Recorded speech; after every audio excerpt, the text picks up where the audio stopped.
నమస్తే, welcome to ఆధ్య media. నేను బాలు. మనతో పాటుగా ఉన్నారు సీనియర్ జర్నలిస్ట్ ఇమ్మంది రామారావు గారు.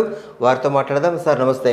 నమస్తే. అయితే భక్త ప్రహ్లాదంలో ప్రహ్లాద పాత్ర పోషించినటువంటి రోజారమణి గారు చెప్తే ఎవరైనా సరే సినిమాల్లో కథలు తీసుకురావడం కావచ్చు, ఇటు ప్రొడ్యూసర్ డైరెక్టర్ ముందుకు వస్తారు. ఆమెకు అంతటి పేరు ప్రతిష్టలు ఉన్నాయి. కానీ తరుణ్ని పైకి తీసుకొచ్చుకునే విషయంలో ఎందుకు ఆమె కొంచెం ఒక స్టెప్ ముందు ఎందుకు తీసుకోలేదు? అదే కదా నేను చెప్తున్నాను నేను. ఎందుకంటే రోజారమణి గారు ఇట్లాంటి వదంతులు విన్న తర్వాత ఆవిడ ఓపెన్ స్టేట్మెంట్ ఇవ్వాల్సిందే. నో అదే చిన్న మామూలుగా అంటే ఆసామాషిగా కాదు, అది వైరల్ అవ్వాలి.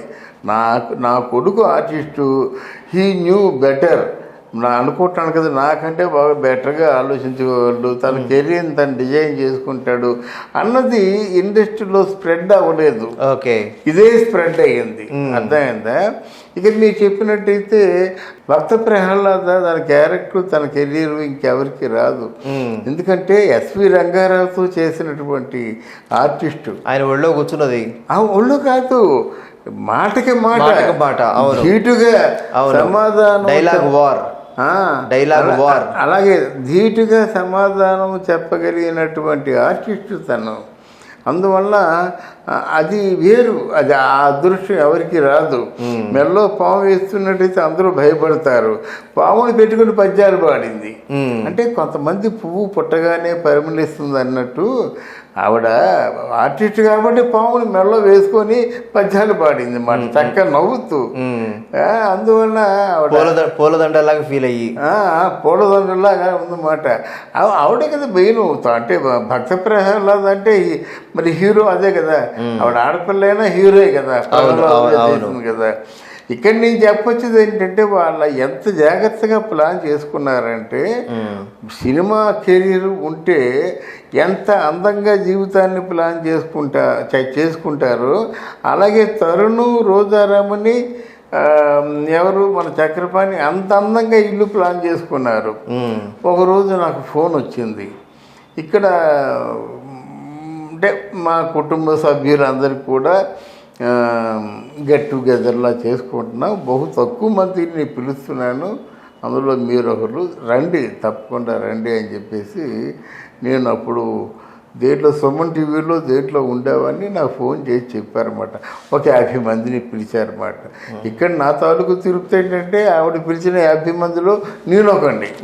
ఇప్పుడు నేను రోజారమణికి ఆత్మీయుని చెప్పుకోవడం కరెక్ట్ కాదు, వాళ్ళ ఆత్మీయ లిస్టులో నేను ఉండాలి, అది కరెక్ట్. అయితే అక్కడ చాలా మంచి విషయాలు మాట్లాడుకోవడం జరిగింది. ఇప్పుడు ఏంటంటే మ్యారేజ్కి సరైన టైం వచ్చిందని ఆవిడ ఫీలింగ్ కావచ్చు. కొంచెం వెనకబడ్డాడు, కొంచెం వయసు మీరింది, తీసి పక్కన పెట్టినట్టయితే ఇక ముందైనా మ్యారేజ్ వాళ్ళ అమ్మ ఇష్ట ప్రకారంగా. ఎందుకంటే మనకంటే అంటే ఇప్పుడు తరుణ్ కంటే రోజారమణి వాళ్ళ తాలూకు ఆలోచనలు, వాళ్ళ తాలూకు ఎంపికలు, వాళ్ళ నిర్ణయాలు బాగుంటాయి కనుక ఇప్పుడు పెళ్లికి సిద్ధమయ్యారు. తప్పేముంది అందులో? దాన్ని మనం పూర్తిగా వక్రంగా కానీ వక్ర భాష్యాలు కానీ చెప్పవలసిన అవసరం లేదు. ఆ రోజారమణి చాలా తెలివైంది. వాళ్ళ తాలూకు వాళ్ళ కుటుంబానికి వాళ్ళకి అనుకూలమైనటువంటి వ్యక్తిని పెళ్లి చేసుకోవాలంటే సినిమా వాళ్ళే చేసుకోవాలని ఏమి లేదు కదా, ఎవరిని చేసుకున్నా పర్వాలేదు. ఆవిడకి ఏమి తక్కువ లేదు. ఇప్పుడు బాగానే ఒక వెల్ ఆఫ్ మాట, వాళ్ళు హ్యాపీగా బ్రతకడానికి సరిపోయేది సంపాదించుకుంటారు, అంతకంటే కావాల్సింది. అయితే రోజారమణి బాధపడుతున్న అంశం ఏంటంటే, నా కొడుకు సినిమాల్లో లేక చాలా కాలం అయింది, కానీ అతని మీద ఉన్నటువంటి ఈ ఆరోపణలు, రూమర్స్ అనేవి మాత్రం వెంటాడుతూనే ఉన్నాయి, వీటిని తగ్గించుకుంటే బాగుంటుందా, అవి విన్నప్పుడల్లా బాధ కలుగుతుంది అంటూ ఆమె ఆవేదన వ్యక్తం చేశారు. అంటే విన్నప్పుడల్లా బాధ కలుగుతుందని కాకుండా ఎవరు తరుణ్ చేత సినిమాల్లో యాక్ట్ చేయించే ప్రయత్నం చేశారా? ఇప్పుడు యాక్ట్ చేయించారంటే ఇప్పుడు రవితేజ తీసుకుందామండి, అవతల హీరో చేస్తాడు, యువతలేమో మల్టీ స్టారర్ చేస్తాడు, లేదా క్యారెక్టర్ చేసేస్తాడు. ఇండస్ట్రీకి ఏవి కాస్తాడు. ఈయన అలా కాదు కదా, కళ్ళు తెరిచాడు, ఇండస్ట్రీని చూశాడు, అంతే కదా. అందువల్ల ఈయనకి మోర్ వైబిలిటీ ఉంది. మరి అట్లాంటి ప్రయత్నం మీరు ఎందుకు చేయలేదో నాకు అర్థం కాల. ఇప్పుడు మల్టీ స్టార్ చేస్తే తప్పే ఉంది. మళ్ళీ ఇప్పుడు ఏదైనా లవ్ స్టోరీ చేయాలంటే తరుణే ఉన్నాడు.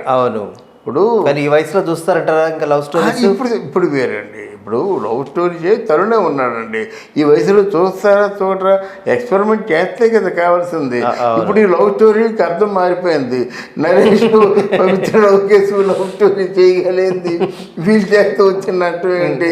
ఇప్పుడు 67 సంవత్సరాలు నరేష్ ఏదో 40-50 సంవత్సరాలు పవిత్ర లోకేష్ చేస్తుంటే తప్పుగా అంటం లేదు. అంటే మనం సరదాగా మాట్లాడుకుంటున్నాం కానీ వాళ్ళు ఆ స్పిరిట్కి దాన్ని ఏమంటారు, ఆ ఫ్లెక్సిబిలిటీకి మనం జోహార్ చెప్పొచ్చు పవిత్ర లోకేష్ కని నరేష్ కని. కానీ ఉంటే తప్పే ఉందండి. తప్ప నిజంగా తరుణ్ లాంటి వాళ్ళ యాక్టర్స్ మళ్ళా స్క్రీన్ మీద యాక్ట్ చేస్తారంటే ఆయన తగ్గ స్టోరీలు రాస్తారు కదా ఖచ్చితంగా.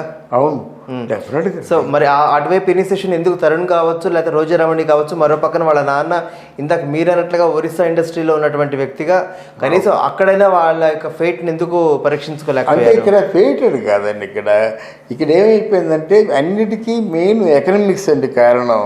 ఆ ఎకనామిక్స్ ఏదో రూపంలో వస్తున్నప్పుడు మనం డైవర్ట్ అవ్వం. ఓకే, మీకు అర్థమైందా? ఇప్పుడు నేను ఉన్నానండి, లైలా సినిమా తర్వాత నేను చాలా బాధపడ్డా. ఏమిట్రా ఎలాగరని కొన్ని అవకాశాలు వచ్చాయి. ఈలోగా ఏమైంది, విజయశాంతి గారు ఆత్మకథ రాయమని చెప్పారు. విజయశాంతి గారు ఆత్మకథ రాస్తున్నా కానీ నాకు 2 లక్షల రూపాయలు ఫర్ ది ఫస్ట్ టైం ఇచ్చారు. 2 లక్షలు ఎలాగుంటాయి కళ్ళ చూసా. తర్వాత బాబా పేరు మీద ఏమో ఒక చిన్న అడ్వర్టైజింగ్ ఏజెన్సీ పెట్టా. ప్రవాహంలో డబ్బు వస్తుండేది. డబ్బు వస్తుంటే మళ్ళీ నాకు సినిమాల్లో డైలాగ్స్ రాద్దామా లేకపోతే డైరెక్షన్ చేద్దామా అయితే నాకంటే పొడిచేవాడు ఎవడు లేడు. నేను హాయిగా నా మొదటి సినిమా 94 రోజులు ఆడింది. కానీ ఎందుకు నాకు కావాల్సిన డబ్బు వస్తుంది కదా, 3 పిల్లలు పోషించుకుంటున్నాను కదా, బాగానే ఉంది కదా, ఇంకెందుకు ఆ సినిమా ఫీల్డ్కి వెళ్ళి బాధలు పడడం ఎందుకనేటువంటి ఒక సైకలాజికల్ ఫీలింగ్ వస్తుందన్నమాట. ఇక్కడ తరుణ్ కూడా చేసింది ఏంటంటే తను తెలివైన వాడు. బై హూక్ ఆర్ ట్రూక్ ఏదో విధంగా అయినా తెలివితేటలతో ఇంటెలిజెన్స్తో ఆ మెయింటెనెన్స్ చూసుకుంటున్నాడు. చూసుకుంటే మళ్ళీ సినిమా వాళ్ళ దగ్గరికి వెళ్ళాలి, సినిమా ప్రొడ్యూసర్ని కలవాలి, డైరెక్టర్ని కలవాలి అన్నది ఒక ఇంటెలిజెంట్కి రాదు. అవును, గిల్టీ ఫీలింగ్ ఉంటుంది. ఇప్పుడు నా బోటుడు దాసరి గారి ఉంటుండే చాలా మంచి తెలివైన కింద లెక్క. అలాంటి వాళ్ళు వెళ్ళిపోయి సినిమాకు డైలాగ్ ఛాన్స్ ఇవ్వండి, ఏదో అసోసియేట్గా ఉంటాను అనలేం కదా. దానికంటూ ఏదో పని చేసుకుంటుంటాం. మరి ఈరోజు యూట్యూబ్లో నాకు తెలిసిందే చెప్పుకుంటున్నాను. గత 6 సంవత్సరాలుగా బతికేస్తున్నాను కదా, యూట్యూబ్ స్టార్గా చాలామంది అవుతున్నాను కదా. అందువల్ల ఎలాగే ఉంటుంది వాళ్ళ సైకాలజీ కనుక ఆ తరుణ్ ఆ విధంగా తను చాలా హ్యాపీగా ఇంటిని చక్కదిద్దుకున్నాడు, ఇంటిని బాగా చేసుకున్నాడు. హాయిగా పెళ్లి చేసుకుంటాడు. పెళ్లి చేసుకోవాలని కోరుకుందాం, సుభిక్షంగా ఉంటాడు. మళ్ళీ సినిమాలు వస్తే బ్రహ్మాండంగా చేయొచ్చు కదా. ఏంటి కుర్రాళ్ళకి సినిమా అంటే మామూలు యంగ్ క్యారెక్టర్లు చేయవలసిన అవసరం లేదు, ఏ క్యారెక్టర్ చేసినా మంచిగానే ఉంటుంది అన్నమాట. ఆ విధంగా రోజా రమణ గారు గైడెన్స్ ఇవ్వాలని మనం కోరుకుందాం. రైట్, థ్యాంక్ యూ అండి. Thank you very much.